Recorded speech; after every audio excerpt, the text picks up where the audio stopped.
Bonjour à tous et bienvenue dans cette nouvelle vidéo. On se retrouve aujourd'hui pour répondre à un tag. Donc c'est le tag créé par Kiki la petite brodeuse. Ce n'est pas un tag sur les loisirs créatifs, c'est plutôt un tag, on va dire un peu plus perso. Je l'avais déjà fait une première fois et en fait au moment de le diffuser, mes réponses ne me convenaient plus. Alors pas dans le sens où je n'avais pas envie de dire ça, mais en fait enfin, je sais pas comment l'expliquer. Euh, Sur le coup, au moment où j'ai répondu au tag, c'était les réponses qui me sont venues et au moment de le diffuser, je l'ai réécouté et j'ai fait: «Mais c'est n'importe quoi ces réponses, enfin ça ne me correspond plus».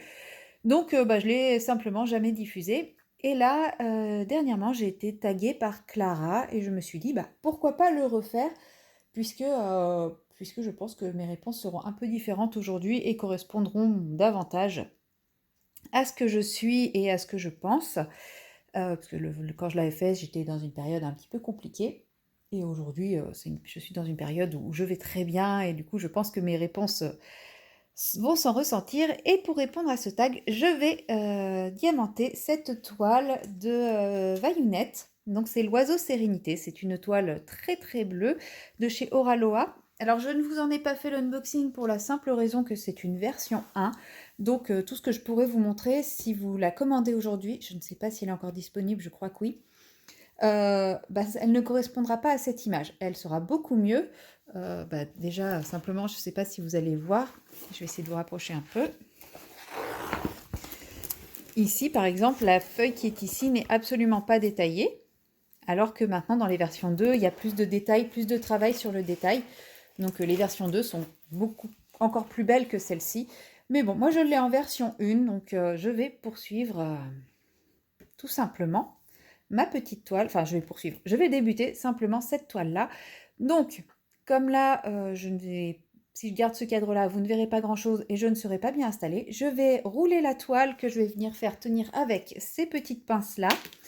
Donc moi, je les avais eues chez GBFKE, mais vous pouvez les trouver un peu partout. Je vous mettrai quand même le lien de celle de GBFKE.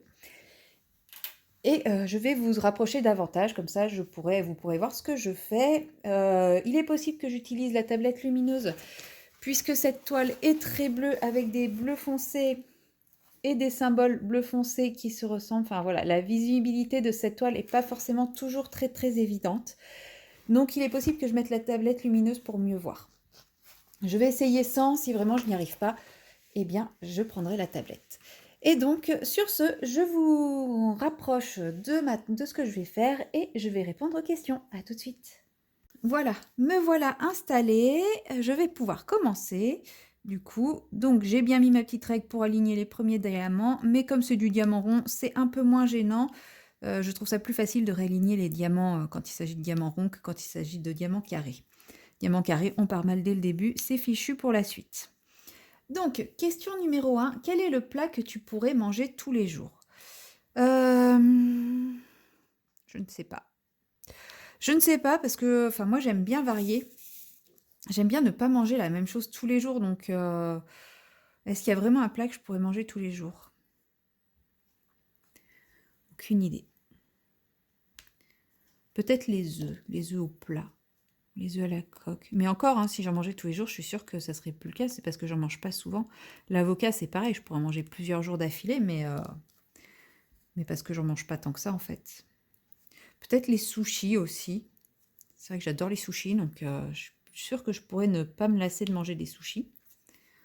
Ouh, ça fait longtemps que j'ai pas posé du rond, hein. Ouh, je suis perdue, je sais plus poser du rond au multiplacer.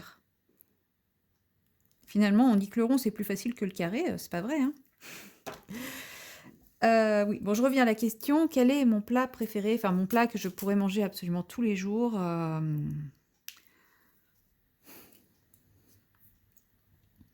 Ouais, je dirais peut-être les sushis, parce qu'au final, les sushis, il y a plein de variétés différentes et on a peut-être un peu moins l'impression de manger toujours la même chose. Voilà. Parce qu'effectivement, le reste, je pense que ça me lasserait vite au bout d'un moment de manger que ça. Donc, ouais, les sushis, en variant le type de sushi. Question numéro 2. Est-ce que tu culpabilises quand tu te fais plaisir au lieu de faire plaisir aux autres? Non, pas du tout. Je culpabilise quand je me fais plaisir et que je sais que c'est pas raisonnable parce que j'ai d'autres projets et qui nécessitent, que je mette un peu d'argent de côté ou des choses comme ça. Ou quand, mon compte en banque est déjà, bien attaqué et que je continue à creuser. Mais, autrement non, je culpabilise pas. Après, je pense que je suis pas quelqu'un de très, comment dire? Enfin, les gens que j'apprécie, que j'aime, je suis généreuse avec eux donc, bon. Je pense que ça joue aussi. Enfin, c'est vrai que souvent, je vais faire des achats, mais pas pour moi. Je vais acheter des choses en pensant à une personne à qui je vais pouvoir l'offrir, quoi. Donc, mes folies d'achat compulsif, c'est aussi dans les cadeaux pour les autres.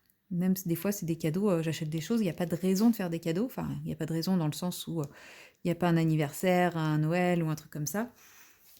Mais moi, je vais quand même acheter un cadeau parce que bah, j'ai vu le truc, ça m'a fait penser à la personne et je vais lui acheter et je vais lui offrir, quoi.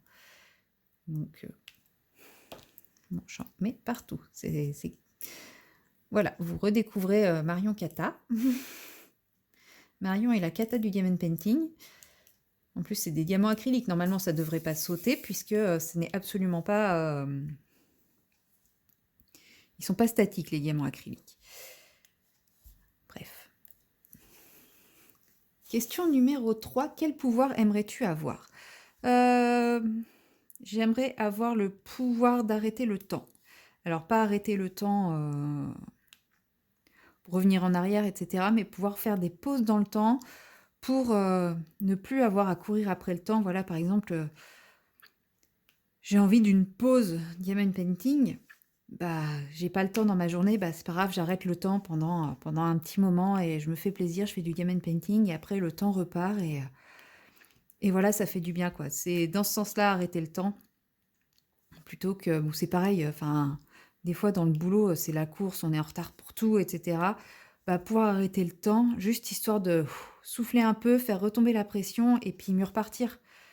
Voilà, dans ce sens-là, arrêter le temps. Mais pas forcément l'arrêter que pour moi, pouvoir l'arrêter aussi pour d'autres personnes quand je sens qu'elles ont besoin ou autre. Donc, mais ouais, pouvoir jouer sur le temps pour pouvoir avoir des moments où tout s'arrête autour de nous et on peut juste souffler sans qu'on nous en rajoute encore et encore et encore. Question numéro 4. Si tu gagnais une énorme somme à la loterie, qu'achèterais-tu en premier? Ma maison. Voilà, tout simplement, j'achèterais une maison. Alors, pas une maison gigantesque, extravagante, au-dessus de mes moyens, etc., que je ne pourrais pas entretenir. Mais ouais, une petite maison. Je suis déjà propriétaire de mon appartement, mais bah voilà, j'ai les moyens d'acheter un appartement, j'ai pas les moyens d'acheter une maison. Mais bah, ça me manque un peu la vie en maison, hein. J'habitais en maison avant. Et voilà. Bon, je suis déjà propriétaire de mon appartement, ce qui est très très bien. Mais j'aimerais avoir un petit... Enfin, j'ai un petit extérieur, j'ai un petit balcon. Mais j'aimerais avoir un petit jardin, avoir un peu de verdure, avoir... Enfin voilà. Ça me manque un peu. Puis j'aimerais un petit peu plus grand aussi. Parce que, on va pas se mentir, hein, les loisirs créatifs, c'est un petit peu encombrant, hein. Mon appart est envahi de plein de trucs de loisirs créatifs. Mon garage est rempli de toiles de diamond painting à faire. Mon salon est rempli de crayons de couleur. Enfin voilà quoi. C'est un tout petit peu plus grand pour avoir une pièce spécialement dédiée aux loisirs créatifs. Et comme ça, bah, j'ai mes pièces de vie à côté qui sont des pièces de vie et non des pièces de loisirs créatifs. Question numéro 5. Es-tu capable de pardonner? Cette question, chaque fois, comment dire? À chaque fois que je l'ai entendue passer, je me suis posé la question de bah, est-ce que je suis capable de pardonner? Enfin, j'ai vraiment réfléchi à cette question à force d'entendre ce tag. Et d'ailleurs, ça fait partie d'une des questions pour lesquelles bah, j'ai revu ma réponse par rapport au précédent tag et qui fait que, enfin, la première fois que j'ai tourné ce tag et qui fait que j'ai eu envie de le refaire. Et en fait, bah, j'ai envie de dire, ça dépend. Ça dépend vraiment du contexte. Ça dépend vraiment de pardonner quoi, parce qu'effectivement, hein, il y a des choses qui sont impardonnables. Et sans rentrer dans les détails, moi, il y a des personnes, clairement, jamais de la vie je pardonnerai. Mais c'est pas pour autant que je reste en colère, rancunière ou quoi que ce soit. Non, ces personnes-là, je les ai rayées de ma vie et point. tout simplement. Mais oui, le pardon est impossible. Maintenant, moi j'ai avancé, elles sont rayées de ma vie, et puis point barre. Mais clairement, si je les recroise, bah, je leur parlerai même pas, je leur dirai pas bonjour, elles n'existent plus pour moi. Et ouais, je les ignorerai comme si elles n'existaient pas. Après, pour d'autres choses, il y a des choses sur lesquelles je suis capable de pardonner et des choses sur lesquelles je ne suis pas capable de pardonner. Et pourtant, on pourrait croire que c'est futile de ne pas pardonner. Mais moi, c'est au-dessus de mes forces. Je pense par exemple à un ami qui bah, n'était jamais disponible, me posait des lapins quand on prévoyait de se voir, etc., ne répondait pas aux messages. Et quand il était en train de se séparer, bah là, était très demandeur et il fallait que je sois disponible. Alors moi, ça me paraissait normal parce qu'il allait pas bien, c'était un ami. J'ai été là pour lui. Et quand finalement ça s'est arrangé avec sa nana, et ben à nouveau, je n'ai plus de nouvelles.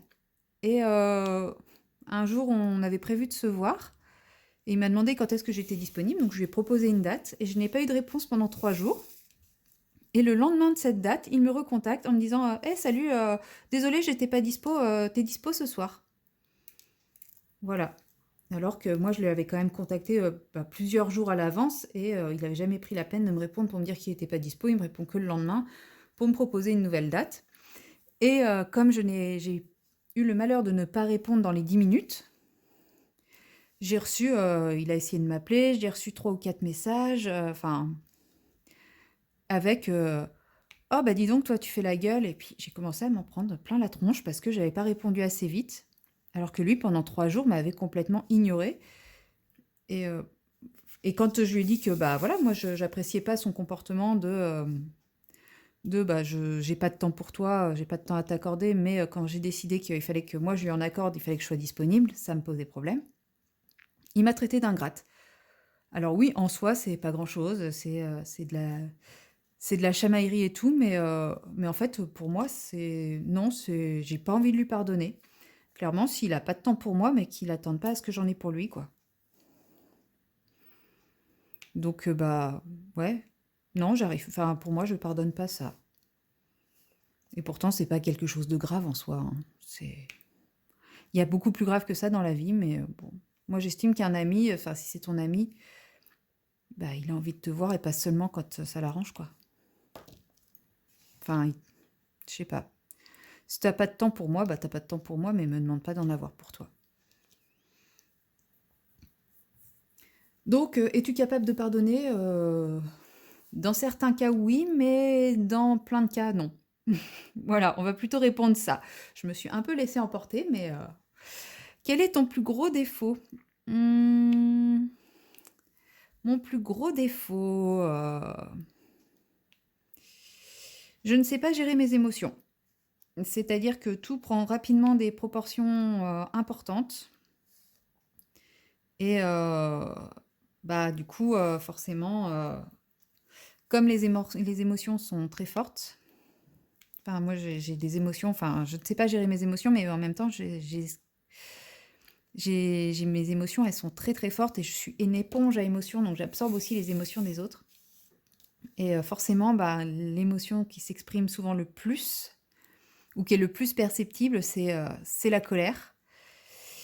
Et bah voilà, vous imaginez quoi. Si je ne gère pas l'émotion colère,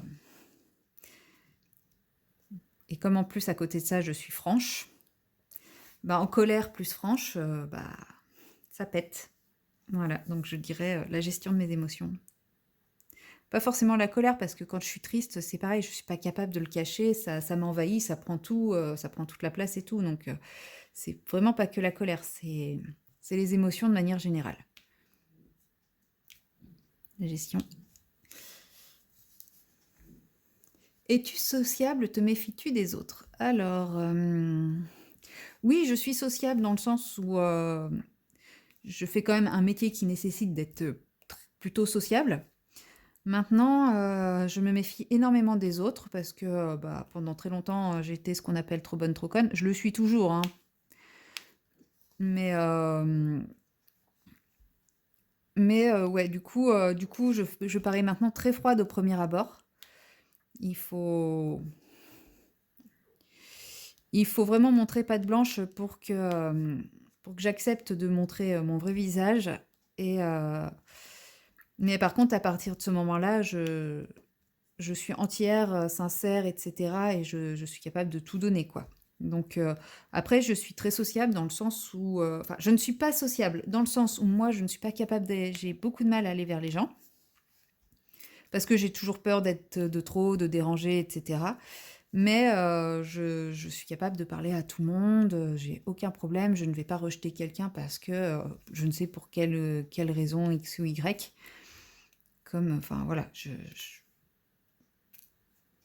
si on vient me parler, je ne vais pas envoyer bouler la personne. Par contre, effectivement, de prime abord, je ne donne pas forcément l'impression que je suis accessible et qu'on peut venir me parler. Mais quand on vient me parler, je suis quelqu'un de très gentil, je ne mords pas et je suis très ouverte, très intéressée. Enfin, quand je dis très intéressée, c'est pas je m'intéresse à ce qu'on peut m'apporter, hein. C'est très intéressée dans le sens où bah, j'aime à connaître les gens, découvrir les gens, etc. Par contre, j'ai j'ai un instinct que je ne pourrais pas expliquer et que j'essaye d'écouter davantage parce que je me suis rendu compte que plus d'une fois, ma première impression s'est avérée être juste. Même si des fois, c'est au bout de 7 ans qu'elle s'est avérée être juste. Mais ouais, maintenant, j'essaye quand même d'écouter davantage mon instinct et s'il met des red flags, bah, je me protège et s'il faut, je coupe les ponts si je me rends compte que les red flags s'intensifient, quoi. Je m'arrête pas au premier red flag, mais ouais, premier red flag, je me mets sur la défense et ensuite j'analyse. Et s'il y en a d'autres, c'est, je coupe les contacts.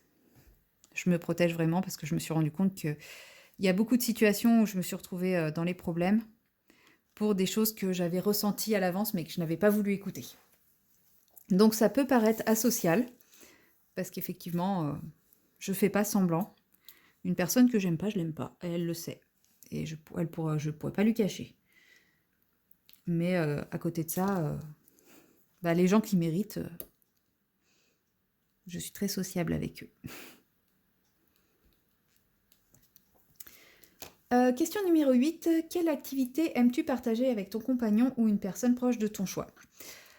Bah, ça dépend en fait. Les personnes proches de moi, bah, forcément, on a des centres d'intérêt communs, donc c'est variable. Ça dépend vraiment des personnes. Mettons, avec ma meilleure amie, par exemple, nos centres d'intérêt communs, c'est par exemple, c'est la console, euh, le cheval. Enfin, c'est elle qui m'a initiée, hein. Moi, j'aimais ça avant de la connaître, mais je n'étais pas aussi assidue. Enfin, j'y connaissais rien. Donc c'est elle qui m'a initiée parce qu'elle a un cheval. Donc voilà, elle m'initie aux soins des chevaux, etc. Et ça, j'adore. Donc j'adore faire ça avec elle. J'ai une autre amie, bah, c'est tout ce qui est jeux de société. Enfin, voilà. Et puis bah, j'espère rencontrer des amis qui pour le moment sont que virtuels, mais qui deviendront, j'espère, amis réels à l'avenir pour partager les passions des loisirs créatifs et d'épée. Voilà. Parce que même si, enfin voilà, s'il y a des personnes avec qui je parle régulièrement, voilà, tant qu'on ne s'est pas rencontré, bon, je considère toujours ça comme une amitié un peu virtuelle, même si c'est des personnes qui comptent pour moi, forcément, qui ont une place un peu particulière. Question numéro 9. Penses-tu que chacun a le droit à une deuxième chance? Donc ça reprend un petit peu la question sais-tu pardonner? Non. Voilà, je ne pense pas que chacun a le droit à une deuxième chance. Ouais, je suis un peu directe dans mes réponses, je m'en rends compte. Mais en fait, à partir du moment où une personne perd la confiance, pour une raison X ou Y, même si elle demande pardon, qu'on pardonne parce qu'on a pu pardonner, parce que les circonstances font qu'on a pu pardonner, la confiance, elle revient pas comme avant. Enfin, moi, quelqu'un qui réussit à avoir ma confiance, je vais la lui donner, mais entièrement. C'est-à-dire que je vais lui faire une confiance aveugle. S'il la perd, c'est qu'il m'a trahi et avant, enfin, pour perdre hmm, ma confiance, faut pas juste me piquer mon crayon bic, quoi. Enfin, faut vraiment me faire du mal parce que, bah voilà, je reprends l'exemple de mon ami qui a aujourd'hui perdu ma confiance. Ça fait 10 ans qu'on se connaît. Ça fait effectivement 10 ans que je suis là pour lui, mais que lui n'a pas de temps pour moi.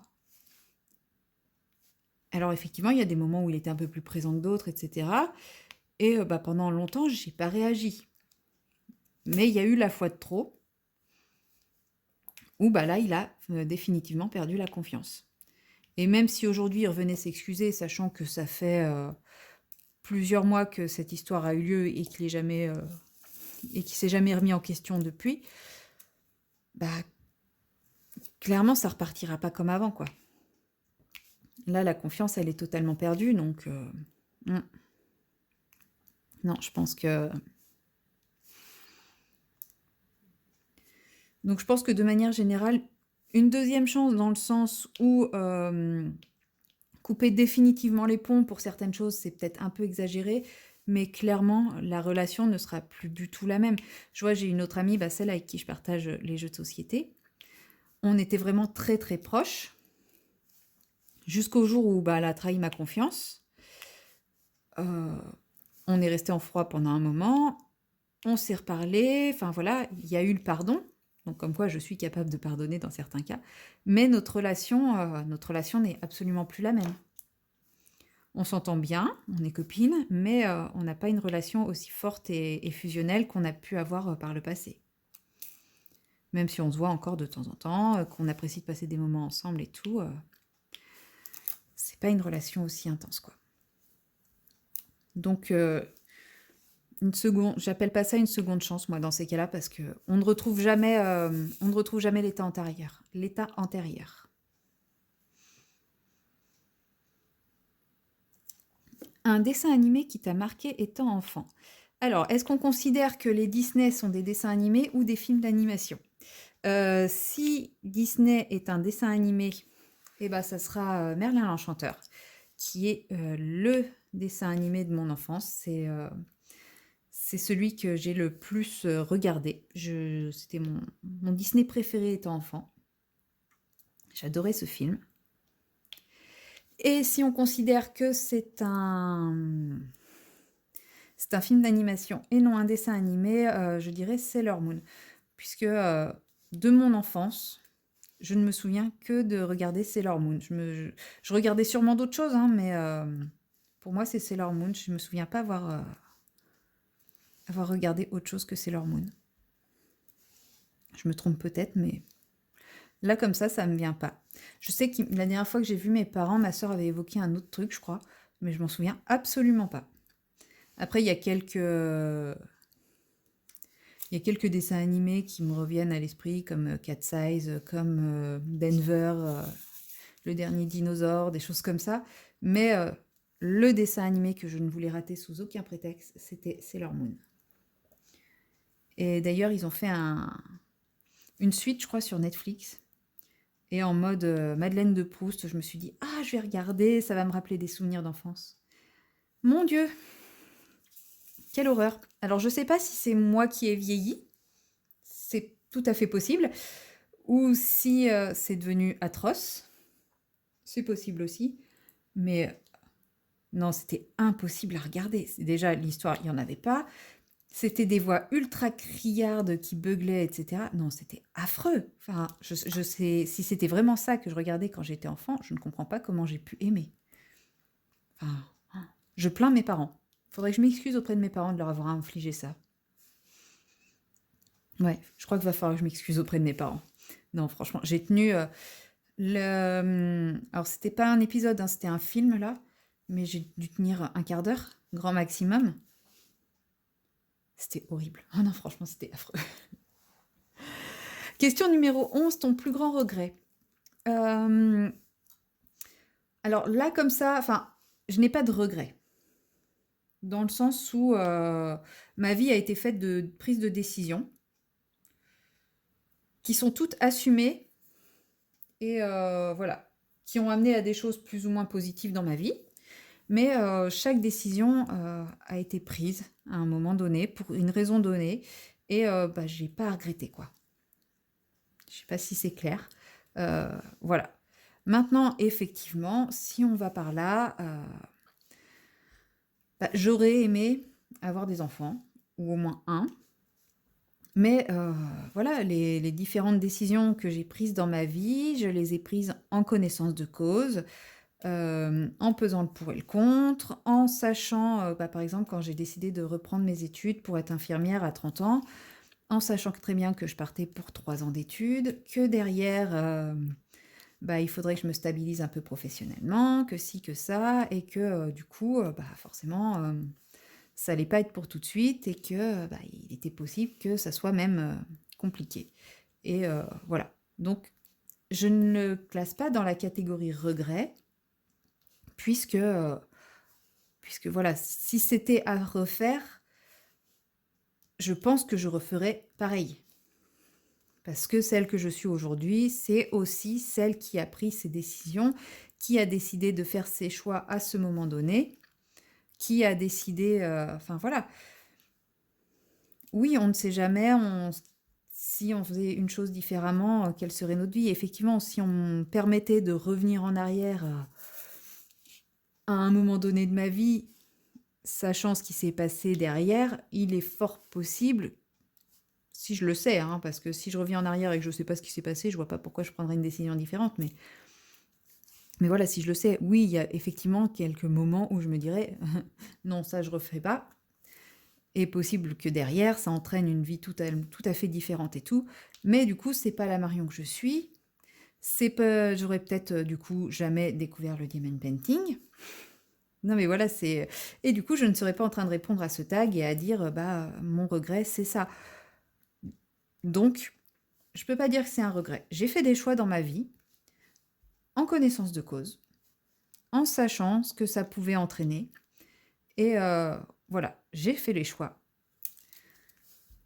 Aujourd'hui, bah voilà, la vie elle est comme ça, je suis comme ça, mais c'est aussi ces différents choix qui font ce que je suis et voilà, je ne regrette pas.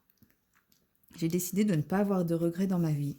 J'assume tous les choix que j'ai faits, non, peut-être pas tous, mais je les ai faits, voilà, je me suis trompée, on m'a trompée. Hein, il y a des choix que j'aurais faits, si j'avais eu toutes les infos, je ne l'aurais pas fait, hein, je ne dis pas le contraire. Mais voilà, je ne regrette pas. Même si j'aurais aimé avoir la chance d'avoir des enfants. Ou alors, ça se trouve, si j'en avais eu, j'aurais été comme beaucoup de parents qui passent leur temps à se plaindre, à dire que c'est trop dur, etc. Mais, mais voilà, les choses sont comme ça. Et puis, bah, mine de rien, j'ai pas d'enfants. Ça a des avantages aussi, hein. C'est vrai qu'on dit, ah, c'est triste, etc. Oui, bah, c'est vrai, c'est un manque, c'est quelque chose que je ne connais pas. Mais d'un autre côté, bah, je peux partir 2 semaines au Japon sans me préoccuper de savoir comment ils vont être gardés, où est-ce qu'ils vont aller, comment ils vont aller à l'école. Enfin, de manière totalement égoïste aussi, j'en parlais avec une copine qui, elle, c'est un choix, elle, de ne pas avoir d'enfant, qui me disait, bah oui, mais moi, j'ai pas d'enfant, et clairement, bah mon salaire, il est que pour moi, et j'en fais ce que je veux, quoi. Je me prive pas dans ma vie. Donc voilà, il y a des avantages et des inconvénients. Donc ce n'est pas un regret, mais c'est vrai que c'est quelque chose que j'aurais aimé. 2 parfums à conseiller. Alors, est-ce que c'est des parfums de parfumerie ou est-ce que c'est des odeurs? Parfum de parfumerie, moi, ce que j'aime beaucoup, c'est Nina, de Nina Ricci. Ça, c'est un de mes parfums préférés. Et sinon, lequel je porte également, que j'aime bien, c'est Amor Amor. Mais c'est vrai que ça fait longtemps que je ne l'ai pas mis, lui. Sinon, l'autre que je mets en parallèle de Amor Amor en ce moment, c'est la petite robe noire. J'aime beaucoup la petite robe noire aussi. Ouais, donc je vais dire plutôt Nina et la petite robe noire. Et sinon, si on parle d'odeur, moi c'est l'odeur vanille et Monoeil. J'adore l'odeur du Monoeil. Question numéro 13. Qu'aimerais-tu apprendre à contrôler chez toi? Et ben, chez moi, j'aimerais apprendre à contrôler mes émotions, hein. Ça revient à ce que j'ai dit tout à l'heure. Heu, déjà, j'ai fait un grand point parce que j'ai compris pourquoi mes émotions étaient si fortes, si envahissantes. Donc ça, et j'ai appris à l'accepter, ce qui est déjà pas mal. Mais après, pour le contrôle, c'est encore une autre histoire. Mais je suis même pas sûre de pouvoir y arriver un jour, même avec toute la volonté du monde, hein. Il y a des fois, c'est comme ça, j'ai des émotions qui sont très fortes et envahissantes. Et je me fais également envahir par les émotions des autres. Donc, bah, c'est difficile parfois de contrôler quelque chose qui est envahissant. Voilà, quand il faut que ça sorte, il faut que ça sorte, hein. C'est aussi pour mon bien-être mental, physique et psychologique. Question numéro 14. As-tu une mauvaise habitude que tu as réussi à changer? Je sais pas. Oui, possible, hein. Très certainement. Il y a quelques semaines, quand j'ai répondu, je vous aurais dit le grignotage, manger de la malbouffe, etc. Puisque, effectivement, je suis très grignotage. En fait, c'est pas que je suis très grignotage, mais ça revient toujours au problème des émotions. C'est que je fais ce qu'on appelle je mange mes émotions. C'est-à-dire quand je n'arrive plus à gérer certaines émotions, je compense, enfin je stabilise, je me rassure, je me recentre en mangeant. Et ça, j'avais réussi à le gérer il y a quelque temps. Mais c'est en train de repartir complètement en cacahuète avec bah, tout le stress au travail en ce moment. Je n'arrive plus à gérer ça. Donc je peux même plus répondre ça. J'espère que je vais réussir à reprendre le dessus après, une fois que je me serai débarrassée du stress de mon boulot actuel. Il me reste plus que... Voilà. Mais voilà, quand je vais reprendre un rythme, que je vais pouvoir me détacher de mon boulot dans la clinique, etc. Du coup, là, difficile pour moi de parler d'une mauvaise habitude que j'ai réussi à gérer. Peut-être, si quand même, si. J'ai quand même bien diminué le fait de faire plusieurs choses en même temps. Alors, dit comme ça, c'est pas forcément une mauvaise habitude, mais moi, le problème, c'est que j'avais tendance à faire vraiment beaucoup trop de choses en même temps. Et maintenant, j'arrive un peu plus à me poser sur une seule chose à la fois. Parce qu'il y a quand même une période où je regardais une série, je faisais du coloriage et je jouais sur mon téléphone en même temps. C'était un peu beaucoup. Maintenant, j'arrive à ne faire, par exemple, que du coloriage avec une vidéo YouTube. Même, je regarde quasiment plus de séries en faisant du coloriage. Maintenant, la série, c'est d'épée ou point de croix, ce qui demande un petit peu moins de concentration que le coloriage. Bon, point de croix estampé, hein, parce que point de croix compté devant une série, à mon avis, c'est mort. Mais ouais, je dirais que j'arrive un peu plus à me poser et à me concentrer sur une seule tâche. 2 grands max. Ouais, 2 grands max. Et j'arrive aussi un peu plus à me poser dans le temps. Il n'y a pas si longtemps que ça encore, c'était difficile pour moi de me concentrer, par exemple, sur de la lecture. J'avais quand même mon cerveau qui allait partir dans tous les sens. Et bah, forcément, le livre, soit il avançait pas, parce que bah, je m'arrêtais très vite pour faire autre chose, soit je comprenais rien de ce que je lisais. Donc là, j'ai réussi aussi à me canaliser. Les temps de lecture, c'est vraiment des temps maintenant où j'arrive à me mettre dans le bouquin et à ne plus penser à autant de choses qu'avant. Donc c'est pas mal aussi. Et dernière question, donc voilà, j'ai fini avec ma couleur. Donc je vais pas en reprendre une pour une question. Quelle personne admires-tu le plus et pourquoi? Eh bien, moi, il n'y a pas de personne que j'admire particulièrement. Clairement, ouais, non, il n'y a pas de personne que j'admire en fait. C'est pas, enfin, c'est pas j'admire personne, mais il n'y a pas une personne que j'admire particulièrement. Il y a plein de monde qui ont des choses à nous apporter, donc pas d'admiration particulière. Voilà, donc c'est la fin de ce petit tag. Je vais taguer plusieurs personnes. Alors je sais que c'est un tag qui est plutôt centré sur du personnel, donc je comprendrai si vous ne le faites pas. Donc je vais taguer Aglaé et de l'art-thérapie. Je vais taguer les loisirs de Sam. Et je vais taguer les colos et d'épée de Lucie. Voilà, vous le faites si vous le souhaitez. Si vous ne voulez pas le faire, je ne vous en voudrais pas du tout. Hein, vous faites, si ce tag vous plaît, bah, n'hésitez pas. Et sinon, bah, pas de souci si vous ne le faites pas. Voilà, c'est tout pour cette vidéo et moi je vous dis à très bientôt dans une prochaine vidéo. Bye bye!